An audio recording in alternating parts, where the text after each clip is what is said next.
Hello good morning friend, I am Shyam Kumar. आज हम सीखेंगे कैसे असेसमेंट प्रोसेस हम कंप्लीट करते हैं। असेसमेंट प्रोसेस जैसे कि कैंडिडेट ने एग्ज़ाम दे दिया, उसके बाद उनका जो आगे का प्रोसेस होता है वो कैसे कंप्लीट करते हैं वो हम आज इसको देखेंगे। ठीक है, इसके लिए हमें पहले DS लॉगिन पेज लॉगिन करना होगा। तो चलते हैं लॉगिन पेज पे। तो लॉगिन पेज पे आने के बाद हम यहाँ पे देखेंगे कि यूज़र नेम और पासवर्ड, जो कि हमारा यूज़र नेम DS कोड है वो यूज़र नेम की जगह डाल देंगे, और पासवर्ड जो आप खुद पासवर्ड क्रिएट किए होंगे वो पासवर्ड यहाँ पे डाल देंगे। उसके बाद लॉगिन बटन पे क्लिक करेंगे। लॉगिन बटन पे क्लिक करने के बाद आपको इंटरफेस ओपन होगा, डैशबोर्ड का डैशबोर्ड इंटरफेस ओपन होगा। इसमें आपको बहुत प्रकार के टैब दिखेंगे, जैसे कि assessment management, attendance management, batch management, candidate management. ठीक है, तो हमें अभी असेसमेंट का प्रोसेस देखना है, तो हम इसमें असेसमेंट मैनेजमेंट पे क्लिक करेंगे। असेसमेंट मैनेजमेंट पे क्लिक करने के बाद हमें उसका सब मेन्यू असेसमेंट मैनेजमेंट ओपन होगा। फिर उसके बाद हम असेसमेंट मैनेजमेंट पे क्लिक करेंगे, क्योंकि हमें असेसमेंट मैनेजमेंट का प्रोसेस पूरा कंप्लीट करना है, इसलिए। तो इस पे क्लिक करते हैं असेसमेंट पे। उसके बाद वो ऐसा करके एक डैशबोर्ड आएगा बैच डिटेल कर। जिस बैच का हमें असेसमेंट कंप्लीट करना है उस बैच को देखेंगे, और उसके राइट साइड में हमें दो टैब दिखेंगे, जैसे कि एक व्यू बैच डिटेल करके है और एक असेसमेंट डिटेल करके है। तो हम असेसमेंट डिटेल पे क्लिक करेंगे। ठीक है, तो असेसमेंट डिटेल पे क्लिक करने के बाद हमें असेसमेंट फर्स्ट का इंटरफेस ओपन हो करके आएगा। उसमें हमें यहाँ पे देखना है कि हमें यहाँ पे 3 चीज़ फिल करने के लिए बता रहा है। पहला तो अपलोड रिजल्ट शीट, जो कि कैंडिडेट का एग्ज़ाम हो गया और उसका जो रिजल्ट आया है वो पूरे कैंडिडेट का, इस बैच के पूरे कैंडिडेट का रिजल्ट जिप फोल्डर में यहाँ पे अपलोड करना है। तो अपलोड बटन पे क्लिक करेंगे। अपलोड बटन पे क्लिक करेंगे तो वो हमें ब्राउज करने के लिए देगा कि हमारा जो फाइल, जो रिजल्ट शीट है वो जिस फोल्डर में है वहाँ से हम लेके यहाँ पे अपलोड करें। तो अपलोड बटन पे क्लिक करके उसको अपलोड कर दे ब्राउज करके, जहाँ पे भी आपने उसको सेव कर रखा है। उसके बाद फिर हमें यहाँ पे असेसमेंट डेट और रिजल्ट डिक्लेरेशन डेट दोनों यहाँ पे डालना है। हमने असेसमेंट डेट कब किया था और उसका रिजल्ट डिक्लेयर डेट कौन सा है वो यहाँ पे डालना है। असेसमेंट मीन्स क्या कि हम एग्ज़ाम किस डेट को लिए थे, और उसका रिजल्ट और रिजल्ट डिक्लेरेशन डेट, यानी कि जिस दिन उन लोगों का रिजल्ट आया था वो डेट। तो दोनों यहाँ पे फिल कर लेंगे। फिल करने के बाद हमें सबमिट बटन पे क्लिक करना है। एक चीज़ यहाँ पे ध्यान दीजिए कि after submission the detail will not be change, मतलब कि यहाँ पे जो भी डिटेल भर देते हैं उसके बाद सबमिट कर देते हैं तो कोई भी डिटेल यहाँ पे एडिट नहीं होगा या फिर चेंज नहीं होगा। ये चीज़ ध्यान में रखिए कि जो भी आप डिटेल फिल कर रहे हैं वो उसमें गलत ना फिल करें, उसको तरीके से एक बार वेरीफाई कर ले भरने के बाद, सबमिट करने से पहले। उसके बाद यहाँ पे सबमिट बटन पे क्लिक करेंगे तो हमें नेक्स्ट इंटरफेस ओपन होके आएगा। यहाँ पे पूरे कैंडिडेट का डिटेल आ जाएगा। डिटेल आने के बाद यहाँ पे पूछेगा इंडिविजुअल सारे कैंडिडेट का, यहाँ पे पूछेगा कि वो कैंडिडेट का रिजल्ट स्टेटस क्या है। रिजल्ट स्टेटस मतलब क्या कि वो एग्ज़ाम में अब्सेंट था, या वो कैंडिडेट ड्रॉप आउट है, या वो फेल किया या पास किया। वो स्टेटस यहाँ पे इंडिविजुअल सारे कैंडिडेट का हमें फिल करना है। फिल करने के बाद जैसे कि स्टेटस यहाँ पे हम चूज कर लेते हैं पास, तो पास करेंगे तो यहाँ पे हमें मैक्स मार्क्स ऑब्टेन, मतलब जितने उनको मार्क्स ऑब्टेन हुए हैं और टोटल मार्क्स कितने का वो एग्ज़ाम था वहाँ पे वो हमें फिल करना है। जैसे कि यहाँ पे मार्क्स ऑब्टेन किया फर्स्ट कैंडिडेट वो 75 और सेकेंड कैंडिडेट टोटल 25 उन्होंने ऑब्टेन किया आउट ऑफ 100 में। तो यहाँ पे हम फिल कर देंगे। उसके बाद यहाँ पे उनका सर्टिफिकेट, उस कैंडिडेट का सर्टिफिकेट जो भी उनका रिजल्ट है वो यहाँ पे सेलेक्ट बटन पे क्लिक करके वहाँ पे अपलोड कर देंगे और अपलोड करने के बाद या तो उनका फिर से हम यहाँ पे डाउनलोड भी कर सकते हैं कि हाँ जो डॉक्यूमेंट है वो सही अपडेट हुआ है कि नहीं, या फिर अगर अपडेट नहीं हुआ होगा सही से तो यहाँ पे डिलीट भी कर सकते हैं। ठीक है, उसके बाद ये फिल होने के बाद हम सेव बटन पे क्लिक कर देंगे। ठीक है, जैसा कि वहाँ पे आपको विजिबल है स्क्रीन पे आप देख सकते हैं।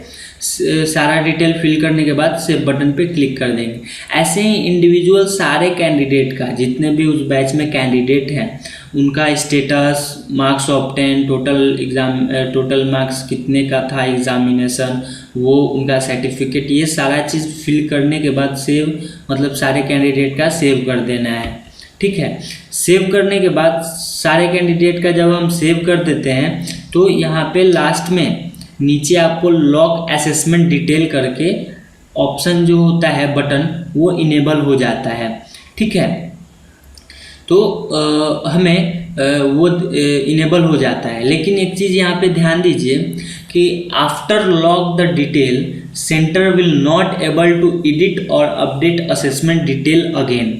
ठीक है, अगर आप यहाँ पे लॉग असेसमेंट डिटेल पे क्लिक कर देते हैं बिना डेटा चेक किए हुए, अगर गलत डेटा फिल हो गया तो वो फिर लॉग करने के बाद यहाँ पे एडिटेबल नहीं होगा। ठीक है, फिर सेकेंड है the log data will be consider for invoice second installment. जब यहाँ पे आप लॉक कर दीजिएगा तो वो डेटा जब लॉक कर दीजिएगा तो ये सेकेंड इनवॉइस के लिए, सेकेंड इंस्टॉलमेंट के लिए आपका ये हो जाएगा। ठीक है, तो लॉक बटन पे क्लिक करते हैं लॉक असेसमेंट फर्स्ट डिटेल पे। उसके बाद हमें नेक्स्ट बटन इनेबल करके यहीं पे दिखाएगा आपको कि लॉक सर्टिफिकेट डिटेल, मतलब कि अभी तो हम लोग असेसमेंट डिटेल लॉक किए थे। ठीक है, तो असेसमेंट डिटेल लॉक होने के बाद जो कैंडिडेट का सर्टिफिकेट था वो जो हमने अपडेट किया था, यहाँ पे अपलोड किया था, उस सेलेक्ट करके उसको अब लॉक करेंगे। ठीक है, तो उसके लिए यहाँ पे बटन इनेबल हो गया है लॉक सर्टिफिकेशन डिटेल करके। ठीक है, तो उस पर हम क्लिक करेंगे। लेकिन एक चीज़ यहाँ पे भी ध्यान दीजिए कि after lock the detail center will not able to delete और री अपलोड सर्टिफिकेट अगेन। ठीक है, वो डिलीट भी नहीं कर सकते हैं और री अपलोड भी नहीं कर सकते हैं। ठीक है ना, तो यहाँ पे भी ध्यान दीजिए कि सही डेटा ही फिल करना है। फिर सेकेंड है the lock data will be consider for invoice second installment. यहाँ भी वो लॉक होने के बाद सेकेंड इंस्टॉलमेंट के लिए कंसीडर किया जाएगा।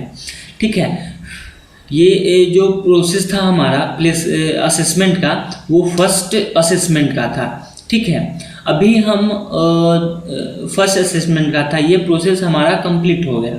ठीक है, लॉक करने के बाद ये अब डिपार्टमेंट के पास जाएगा। डिपार्टमेंट अब इसको एनालाइज करेगी, इसका रिपोर्ट चेक करेगी और चेक करने के बाद वो देखेगी कि ये डेटा सही है या नहीं है, उसके बाद ही ये अप्रूव करती है। ठीक है, अभी हम देखेंगे फर्स्ट असेसमेंट तो हो गया हमारा, अब देखेंगे कि सेकेंड असेसमेंट कैसे होता है, उसका कंडीशन क्या है। ठीक है, तो हम चलते हैं रीअसेसमेंट एंड सर्टिफिकेशन पर। तो री असेसमेंट एंड सर्टिफिकेशन में क्या होता है कि जब हम फर्स्ट असेसमेंट कर देते हैं, ठीक है, तो फर्स्ट असेसमेंट कर देते हैं तो इसमें क्या होता है कि हमारा जो फर्स्ट असेसमेंट का जो रिजल्ट होता है उसके 90 डेज उसके बाद, मतलब कि मेरा कहने का क्या है कि जो हमारा फर्स्ट असेसमेंट का रिजल्ट डेट है, ठीक है, उसके 90 डेज तक, मतलब 90 डेज तक वो सेकेंड असेसमेंट के लिए अप्लाई कर सकते हैं। अगर 90 डेज के एक दिन भी आगे बढ़ा तो ये ऑटोमेटिक लॉक हो जाता है। डिसेबल हो जाता है रीअसेसमेंट के लिए। ठीक है, तो ये चीज़ ध्यान रखिए कि जो हमारा असेसमेंट रिजल्ट डेट है उसके 90 डेज के अंदर ही उसको रीअसेसमेंट के लिए कर देना है। ठीक है, तो रीअसेसमेंट का भी प्रोसेस हम देख लेते हैं कि वो कैसे होगा। तो रीअसेसमेंट के लिए फिर वैसे ही है जैसे कि हमें पहले असेसमेंट में किए थे। ठीक है, तो फर्स्ट असेसमेंट में क्या था कि असेसमेंट मैनेजमेंट में गए, फिर उसका सब मेन्यू ओपन हुआ असेसमेंट मैनेजमेंट करके, फिर हम लोग उस पर क्लिक किए, उसके बाद हमें बैच डिटेल करके ओपन हुआ। बैच जिस बैच का करना है उस बैच के राइट साइड में असेसमेंट डिटेल करके टैब है, उस पर क्लिक करना है। असेसमेंट पे क्लिक करने के बाद हमें नेक्स्ट इंटरफेस ओपन होगा। ठीक है, तो नेक्स्ट इंटरफेस ओपन होने के बाद यहाँ पे हमें नीचे स्क्रॉल डाउन आना है, और स्क्रॉल डाउन आने के बाद हमें यहाँ पे असेसमेंट सेकेंड करके दिखाएगा। ठीक है, असेसमेंट सेकेंड करके दिखाएगा, वहाँ पे हमें फिर से सेम प्रोसेस करना है। उनका रिजल्ट शीट अपलोड करना है, फिर असेसमेंट डेट डालना है, फिर रिजल्ट डिक्लेरेशन डेट डालना है। ठीक है ना, तो रिजल्ट डिक्लेरेशन डेट डालना है, उसके बाद सबमिट करना है। सबमिट करने के बाद और यहाँ पे जो इम्पॉर्टेंट नोटिफिकेशन है वो ऐसा है कि जो भी डिटेल आप फिल कर रहे हैं वो एकदम सही कीजिए, क्योंकि ये सबमिट होने के बाद लॉक होने के बाद फिर से ये एडिटेबल नहीं है और न ही रीअपलोडेड है। ठीक है, तो इसको ध्यान से आप करते रहिए, मतलब ध्यान से कीजिए ताकि कोई गलती ना हो सके। ठीक है ना, और फिर यहाँ पे सबमिट करने के बाद फिर हमें वही स्टेटस पूछेगा कि पासिंग स्टेटस क्या है। पास डालते हैं तो वहाँ पे मार्क्स ऑब्टेन दिखाएगा, फिर टोटल कितना था, टोटल कितने मार्क्स का एग्ज़ाम था, फिर पासिंग सर्टिफिकेट अपलोड करने के लिए बोलेगा। ठीक है, उसके बाद सारा चीज़ अपलोड करने के बाद यहाँ पे सेव बटन पे क्लिक करना है। वो सारे कैंडिडेट का इंडिविजुअल करना है, मतलब एक एक करके सभी का करना है। ठीक है, उसके बाद सेव भी करते जाना है।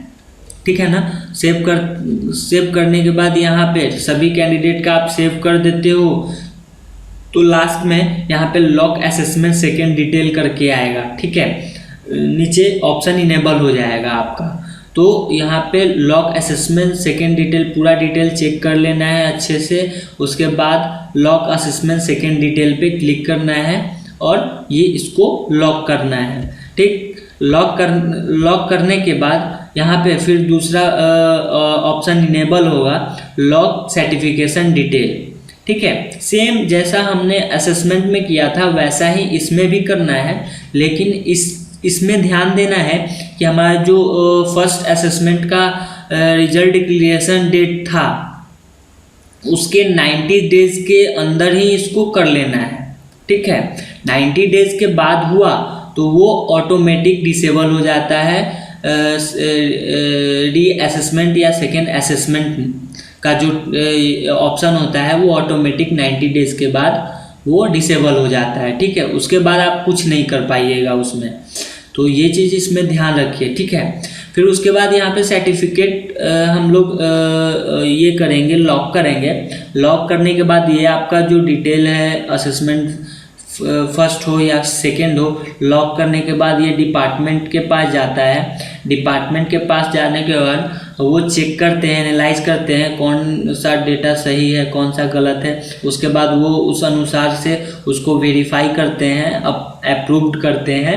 ठीक है, तो ये हमारा जो असेसमेंट एंड रीअसेसमेंट का जो ये वीडियो था वो यहीं तक था।